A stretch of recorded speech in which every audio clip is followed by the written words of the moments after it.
자, 이어서 진행해 보도록 하겠습니다. 7번 문제입니다. 실내 일반 화재 진행 과정에 관한 설명으로 옳은 것은 이라고 하고 있습니다. 우리 구획실 화재의 경우에 화재의 성상 초기, 그렇죠? 초기를 발화기라고 할 수도 있었고요. 성장기, 최성기, 감쇄기 이렇게 네 가지로 구분을 해볼 수가 있었습니다. 우리 시간과 온도에 관련된 곡선으로 표현을 해볼 수가 있었는데요. 맨 처음에 얘가 초기예요. 그리고 성장기, 그리고 최성기, 그 다음에 감쇄기가 되겠습니다. 자, 그럼 첫 번째 지문부터 읽어보도록 하겠습니다. 일반 화재 초기에는 실내 온도가 급격하게 상승하기 시작한다. 초기에는 어떠한 여론이 이유로 이 화재가 진행됐을지는 모르겠지만 초기는 어쨌든 간에 온도가 증가하는 그러한 시기라고 보시면 됩니다. 근데 급증한다, 급격하게 증가한다 이러한 표현은 성장기 때 오히려 더 바른 지문이라고 생각하시면 되겠습니다. 그래서 초기가 아니라 성장기는 이렇게 해주면 맞는 지문이 되는 겁니다. 네, 그래서 일단은 삼각형으로 체크 하나 해주시고요. 두 번째, 성장기에는 급속한 연소 진행으로 환기지병 화재 아니죠. 우리 플래시 오버를 기준으로 해서 그 이전까지를 성장기다. 그리고 그 이후부터를 최성기다라고 했습니다.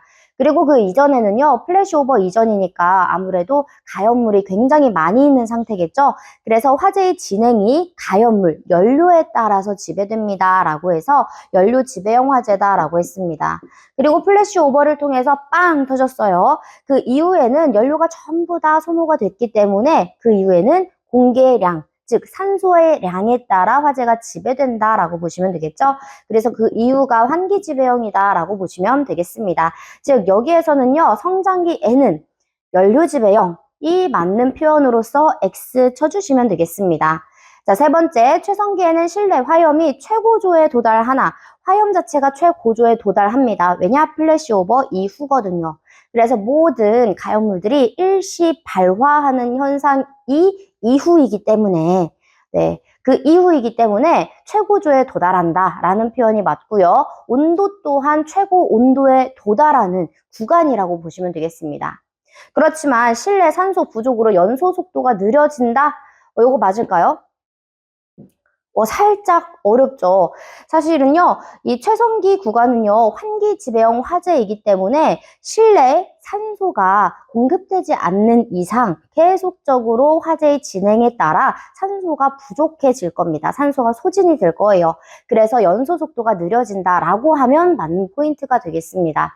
따라서 연소 속도가 일정하거나 아니면 낮아진다라고 표현을 해주셔야 돼요. 지금 여기에서는요, 그냥 연소 속도에 따른 온도를 표현한 거잖아요. 그래서 다르게 확인을 해주셔야 돼요. 온도는 최고조 당연히 맞습니다. 근데 속도 자체는 성장기 때보다는 증가하는 구간이 아니다. 낮아지는 구간이다. 혹은 일정해지는 구간이다. 이렇게 표현을 해주셔야 됩니다. 그래서 환기지배형 화재이기 때문에 산소 부족으로 연소 속도가 느려진다. 이렇게 해야지 맞는 지문입니다. 네, 그래서 3번은 동그라미. 따라서 정답은요, 3번 이렇게 체크를 해주시면 되겠습니다. 4번, 감쇄기에는 화염의 급격한 소멸로 훈소 상태가 되어 백드래프트의 위험이 있다라고 보셔야 되겠죠? 감쇄기는요, 이제 더 이상의 화염 자체가 소멸됩니다. 더 이상의 산소가 소진이 되기 때문에 산소가 없죠. 그래서 훈소 상태로 전환이 되고 그때 우리가 개구부를 열었을 때 다량의 산소들이 급격하게 유입이 되면서 백드래프트라고 하는 폭발 현상이 일어날 수 있습니다. 감쇄기뿐만 아니라 언제도요. 초기 상태에서도 그래서 초기에서도 백드래프트의 위험이 있다. 이렇게 보시면 되겠습니다. 따라서 X 해주시면 정답 3번으로 체크해 주실 수가 있겠습니다. 자, 3번 지문 정확하게 잘 읽어주셨어야 되는 문제였고요. 자, 그리고 조금 뒤에 가보시면 15번 문제에서도 구획실 화재에 관련된 문제를 보실 수가 있습니다. 연료지배형 화재와 환기지배형 화재에 관련된 문제니까 같이 연관시켜서 확인을 해주시면 좋을 것 같습니다. 자, 8번 문제 가보도록 하겠습니다. 불완전 연소에 관한 설명으로 옳지 않은 것은 자, 이제 불완전 연소는요, 무조건 산소 공급이 없을 때, 즉 산소가 소진되었을 때, 부족할 때라고 생각하시면 되겠습니다. 우리가 불완전 연소할 때 황염이라고 하는 현상도 볼 수가 있었죠.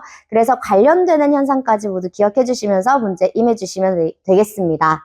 자, 첫 번째 문제는요, 산소 과잉 상태에서 발생한다. 산소가 많이 있어요. 그럼 훨씬 더 연소는 빠르게 이루어지겠죠? 그래서 첫 번째 땡 해주시면 됩니다. 따라서 정답 1번으로 체크를 해주시면 되겠습니다.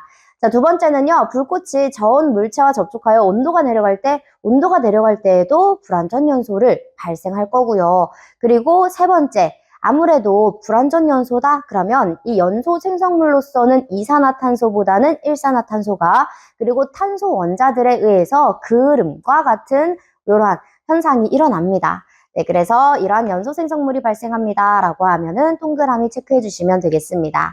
자, 마지막 네 번째는요. 연소실 내 배기가스의 배출이 불량할 때 발생한다 라고 나와 있죠. 얘도 마찬가지로 맞는 지문으로서 표현을 해주시면 되고요. 나중에 연소 생성물이 밖으로 외부로 이제 나와줘야 되는데 배연이 잘 이루어져야 되는데 만약에 얘가 다시 거꾸로 돌아온다? 그러면 요 밀폐된 실 자체의 산소 농도는 떨어질 수밖에 없을 겁니다. 네, 그래서 산소 부족으로 얘는 불완전 연소할 경향이 크다라고 보시면 되겠습니다. 따라서 정답은 1번 체크해 주시고요. 굉장히 간단한 문제로 전부 다 맞춰 주셨어야 되는 문제가 되겠습니다. 자, 다음 문제는 9번입니다. 위험물 안전관리법에 대해 위험물의 지정수량과 위험 등급의 연결로 옳지 않은 것을 골라라 라고 하고 있죠. 우리 여기에서는요, 황린은 삼류 위험물, 그래서 자연발화성 물질이다 라고 했고요. 얘만 20kg 지정수량이 있었고 위험 등급은 1등급이었습니다. 그래서 우리 칼나 알알 하고 황린까지가 1등급이었죠. 요거는 동그라미 체크해 주시면 되겠습니다. 자, 두 번째 마그네슘은요. 2류 위험물에 속합니다. 그래서 철금마라고 했고요. 우리 철금마는 500kg라고 했습니다. 그리고 위험 등급은 3등급이에요. 2류 위험물은요. 특히나 1등급이 없습니다. 그래서 2등급과 3등급으로 구분이 되는데 우리가 황정류 얘네들만 2등급, 나머지는 전부 다 3등급이라고 보시면 되겠죠. 그래서 동그라미. 세 번째, 유기과산화물은요, 5류 위험물에 속합니다. 우리 질산 에스테르류와 유기과산화물은 10kg으로서 가장 위험하기 때문에 1등급 맞죠? 마지막이 정답입니다. 4번, 과염소산은 6류 위험물로서 무조건 6류 위험물은 300kg와 그리고 2등급 아니죠, 1등급. 따라서 4번이 정답이고요. 우리 육류 위험물은요. 과염소산, 과산화수소, 질산 이렇게 세 가지 종류만 기억해 주시면 되고요. 지정수량과 위험 등급이 모두 다 동일하기 때문에 여러분들은 별 문제 없이 4번을 바로 골라주셨을 거라고 생각합니다. 자, 다음 문제는 10번 문제입니다. 가연물의 발화온도와 발화에너지에 관한 설명으로 옳은 것은 자, 먼저 발화온도라고 하는 것은요, 발화점을 얘기하는 거고, 발화할 수 있는 온도 포인트를 얘기를 하는 거죠. 얘는 착화점이라고도 표현을 합니다. 네, 그리고 발화점 말고도 연소할 수 있는 온도 포인트로서 인화점이라든지 연소점 등에 대해서 확인을 해봤습니다. 작년 소방공무원 문제에서도요, 우리 연소점, 인화점 관련된 용어 정의로서 옳은 것은 뭐 이런 식으로 해서 출제가 됐던 것 같은데 비슷한 문제 유형이 출제가 되었다고 보시면 되겠습니다. 또한 발화 에너지, 착화 에너지, 점화 에너지 전부 다 동일하게 확인을 해봤고요. 그리고 얘는 발화 에너지는 무조건 최소 점화 에너지하고 직결해서 확인을 해주시면 되겠죠? 자, 그럼 옳은 거 한번 찾아보도록 하겠습니다. 1번 지문 가보도록 하겠습니다. 점화원에 의해서 가연물이 발화하기 시작하는 최저 온도를 발화점이라고 한다. 점화원에 의해서 외부에서 열원을 줬을 때 발화하기 시작한다. 그럼 무조건 인화점으로 보기로 했었죠. 발화점이라고 하는 것은요, 점화원을 주지 않고도, 즉 스스로 열축적에 의해서 스스로 자연 발화할 수 있는 최저 온도라고 했습니다. 네, 그래서 1번은 땡, 2번 점화원을 제거해도 자력으로 계속 스스로 연소를 지속할 수 있는 최저 온도를 연소점이라고 합니다. 그래서 인화점에만 도달했다 그러면 불꽃이 생성되다가 스스로 지속하지 못해서 혹 하고 떨어질 거예요. 그래서 케이크에 있는 촛불을 연상해 보시라 라고 말씀을 드렸습니다. 따라서 얘는 동그라미.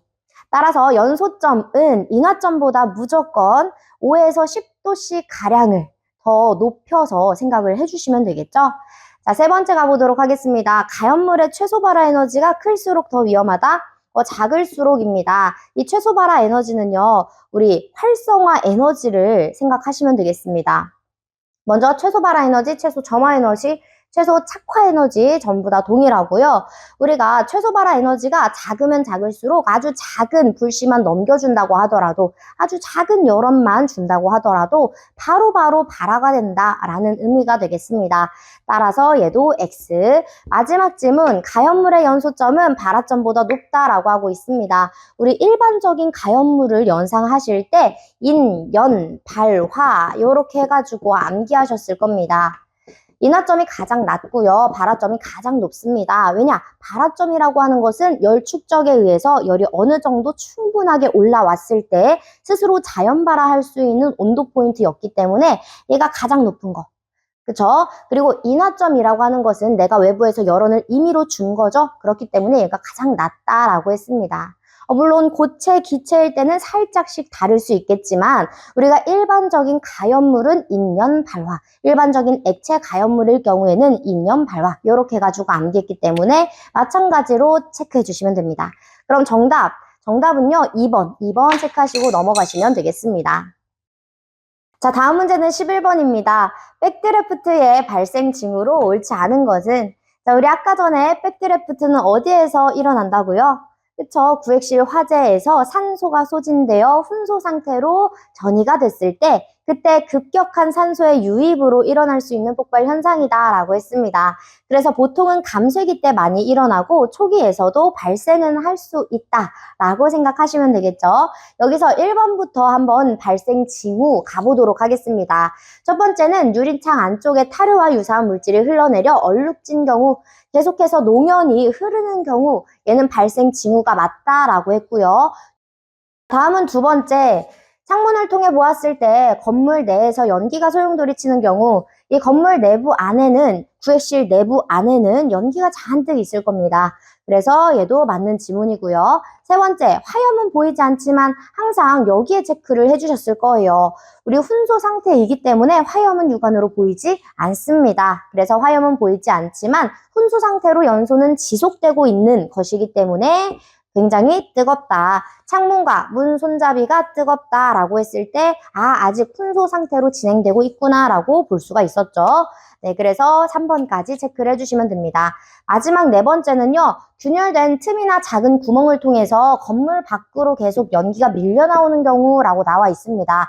자, 우리 보편적으로 화재가 진행됐을 때에는 이 화재의 진행 과정에 따라 이 안에 연소 생성물들이 가득 채워져 있을 거예요.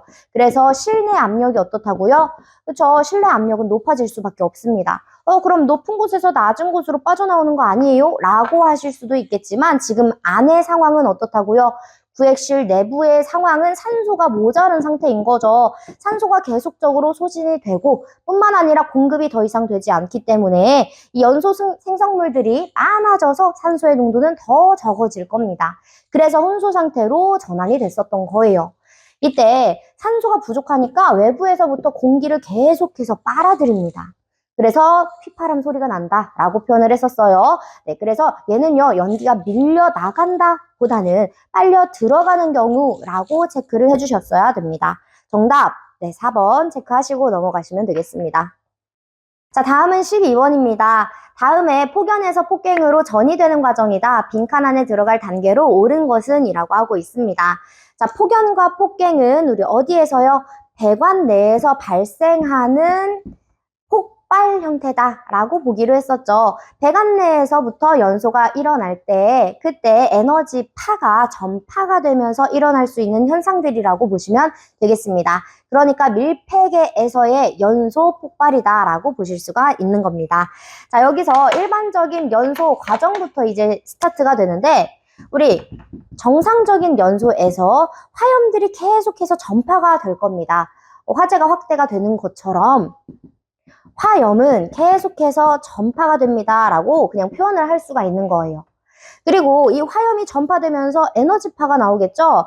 이 파를 압축파라고 해줄 겁니다. 그래서 화염 전파에 의한 압축파가 발생할 거고 이 압축파들이 계속해서 발생하다 보면 쌓이게 되면 중첩이 될 거예요. 이 중첩되는 파를 다시 한번 충격파라고 해줄 겁니다. 그리고 이 충격파도 마찬가지로 계속해서 쌓이게 되면 이제 나중에 폭갱파로 바뀌게 되는 겁니다. 여러분들은 충격파가 긴장됐을 때부터 이미 폭갱이다라고 생각을 해주시면 되고요. 그 전까지는 폭연이었다라고 보시면 됩니다. 그럼 커다란 틀로서는 정상적인 연소에서부터 폭연, 그리고 폭갱으로 지금 전부 다 전이가 되고 있구나라는 것을 파악해 주시면 됩니다. 자, 그러면 정상적인 연소에서부터 우리는 어떠한 과정을 통해서요? 화염 전파 과정을 통해서 압축파를 만들어낸 거죠. 아, 그러니까 우리 열 전달 과정, 전대복에 의해서 압축파가 전달이 되고 있고, 그리고 나서 충격파로 전환이 됐을 때 이때 폭갱으로 전이가 되는 것인데, 이 충격파가 다시 한번 폭갱파로 바뀌는 거다라고 보시면 되겠습니다. 그래서 정답은 1번 체크를 해주시면 되는 겁니다. 이때 우리 정상적인 연소에서부터 폭갱까지 이어지는 거리를 DID 혹은 뭐 DDC라고 했었고요. 이 DID는 폭갱 유도 거리로서 짧아지면 짧아질수록 폭갱으로 빠르게 유도된다라는 말이죠. 그래서 짧아질수록 위험하다라고 하면서 경우에 대해서 확인을 해봤습니다. 네, 그것까지 같이 연상해서 보시면 되고, 이 소방공무원 문제에서는요, 굉장히 쉬운 이런 베이직한 문제로 구성이 됐다라는 것을 확인을 해주시면 되겠습니다.